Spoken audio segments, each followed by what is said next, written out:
Welcome back to the wonderful world of astronomy. In chapter 20, we started our study of cosmology, which is the large-scale structure of the universe. We're now in chapter 22, looking at the birth of the universe. And in this video, part 2, we will look at evidence for the Big Bang model. First of all, the origin of the Big Bang model. What led us to think that there was such a thing as the Big Bang? And this is a review from earlier videos. Edwin Hubble in the 1920s made some astounding discoveries, what I think is the biggest discoveries in astronomy in the 1900s.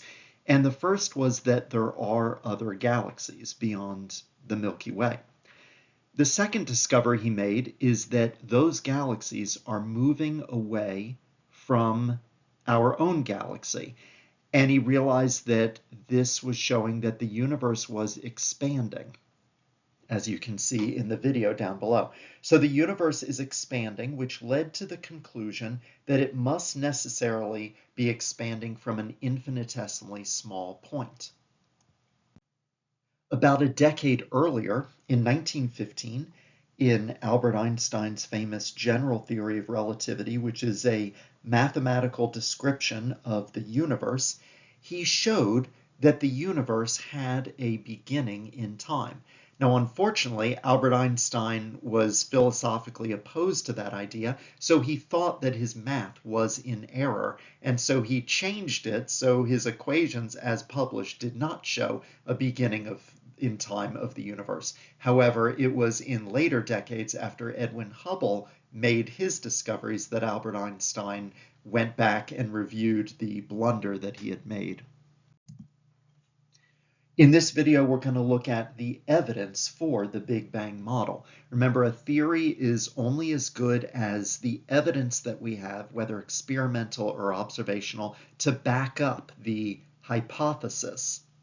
And so we're going to look at what is that observational evidence that we have that leads us to think it's more than just a hypothesis, the Big Bang, but rather that it has good credibility behind it. The primary evidences I'll show you, two of them. The first one is that we have detected the leftover radiation from the Big Bang that the theory predicts should be there. And the second one is that the Big Bang theory correctly predicts the abundance of helium and other light elements. So let's look at the first primary evidence, this radiation that's out there in space. How do observations of the cosmic microwave background support the Big Bang theory? What you see in this picture, this is an all-sky view looking out deep into outer space, not looking at stars or galaxies or planets, but just at space itself. And there is this microwave wavelength background radiation all through space. The cosmic microwave background is the radiation left over from the Big Bang. It was detected by Penzias and Wilson in 1965. Penzias and Wilson were not astronomers, not astrophysicists. They were actually engineers who worked for the phone company. They worked for Bell Labs in New Jersey. And they were working with radio dishes, and they were getting this annoying static on the radio dishes. And they're wondering, where is this static coming from? And it was always the same wavelength. It's coming from all directions. And they went and cleaned off the radio dishes and tried to make adjustments, but there was always this static, always coming from all directions at the same wavelength. At the same time, actually a few miles away at Princeton University, astrophysicists were working on the question of whether the Big Bang model is true, and they realized that if it were true, there should be this microwave wavelength radiation in all directions in space.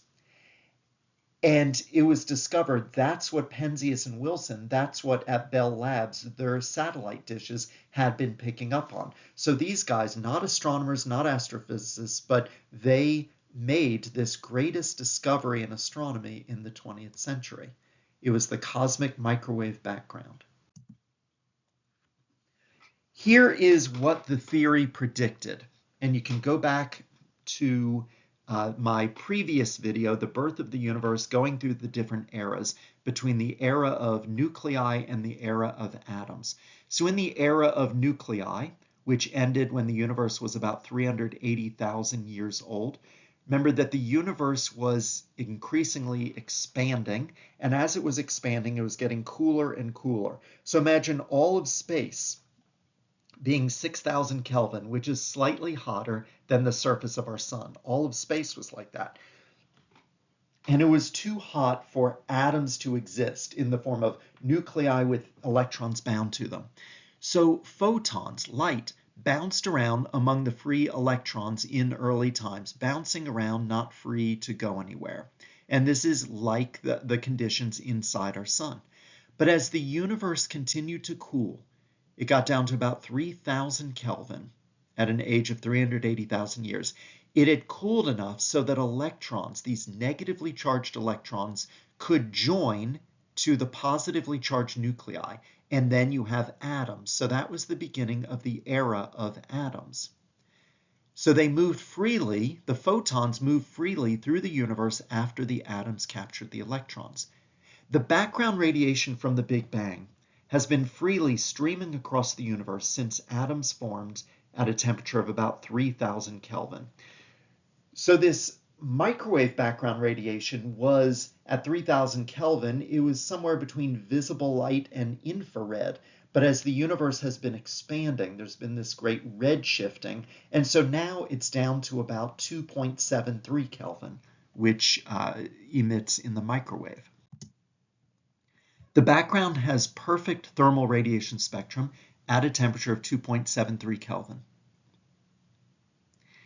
And what you see is the dots are data points, and so it points to the observed spectrum of the cosmic microwave background very closely matches the theoretical model. So the astrophysicists at Princeton had theorized this curve right here, that curve should be there. If the Big Bang story is true, then they should be seeing that 2.73 Kelvin curve with these particular millimeter wavelengths. And then the data came in and it perfectly matches that curve, or very closely matches that curve. Data hardly ever perfectly matches a curve. Expansion of the universe has redshifted the thermal radiation from that time to about 1,000 times longer wavelengths, which is in the microwaves, the several millimeters. And there it is. There is the all-sky picture of the cosmic microwave background. In all directions, we get this 2.73 Kelvin radiation, which is the leftovers from the Big Bang. The second evidence for the Big Bang that I want to talk to you about is the abundance of helium and other elements in the universe.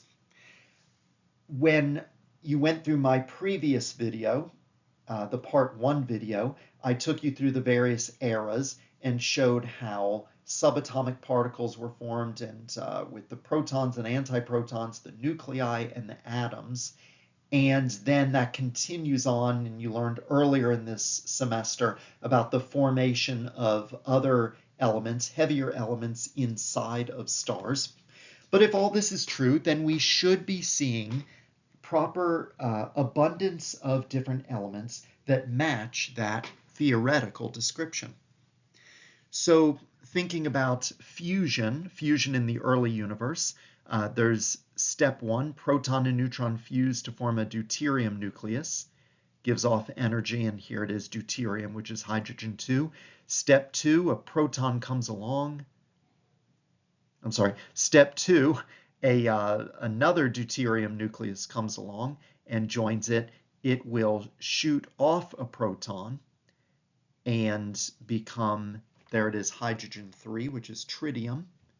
And then the hydrogen 3 fuses with deuterium to create helium 4. So this is one of several hydrogen fusion processes. Protons and neutrons combined to make long-lasting helium nuclei when the universe was around 3 minutes old. The Big Bang theory prediction is that the early universe should have been 75% hydrogen and 25% helium by mass.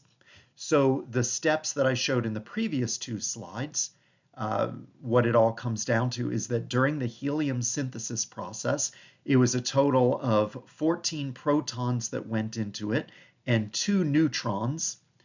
And in the end, 12 protons left behind.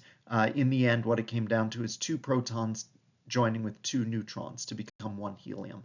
And what would be left over would have been 12 hydrogen nuclei, otherwise known as protons. And so by mass, what you should have, if this is happening throughout the universe, is that by mass, 75%, so 12 of these masses are protons, and 4 of these masses, or 25%, are helium nuclei. And that is what observations show of the early universe. That is 75% hydrogen and 25% helium. Thought question: which of these abundance patterns is an unrealistic chemical composition for a star? And what I want you to think about as you ponder this question is that the universe at the very earliest, when atoms were created, started out as 75% hydrogen and 25% helium.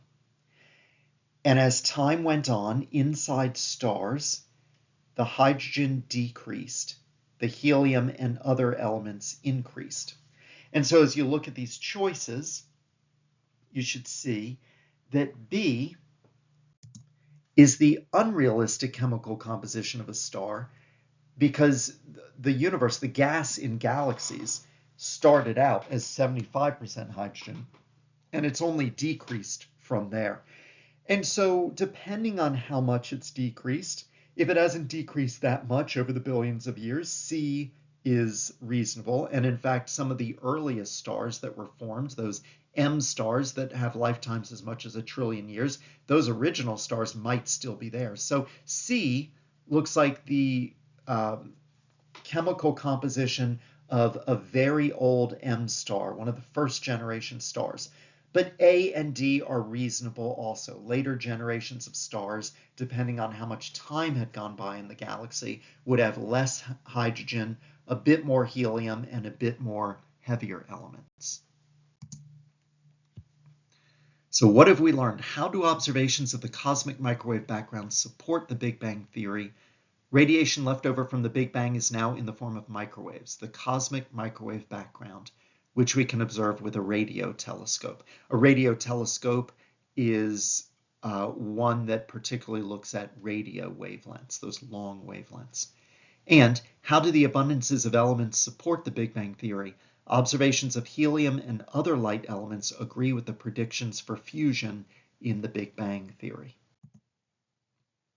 So as we think about the origins of the universe, how long it's been around, remember that astrophysicists have determined that the universe seems to be about 13.8 billion years old. And part of that comes from the rate of cooling of that microwave background radiation. The solar system, back in chapter 8, you learned about radiometric dating of rocks, seems to be about 4.6 billion years old. So it seems that the universe is approximately 13.8 billion years old, and that the solar system was formed when the universe was already about 9 billion years old. And the galaxies had been brewing, that means for 9 billion years, meaning as we think about life coming into the universe, life could not have existed in the early universe simply because the early universe, when atoms first formed, was only hydrogen and helium. But in order for there to be life in the universe, there needs to be these heavier elements, particularly carbon, but also nitrogen, oxygen, and all these other elements. And that was not present in the universe. But the stars are factories that build, through nuclear fusion, they build these heavier elements.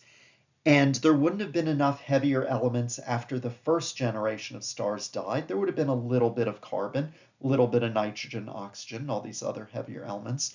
But we needed more abundance of those elements, so it took several generations of stars to chemically enrich the galaxy enough to have the right abundances of all the elements needed for life.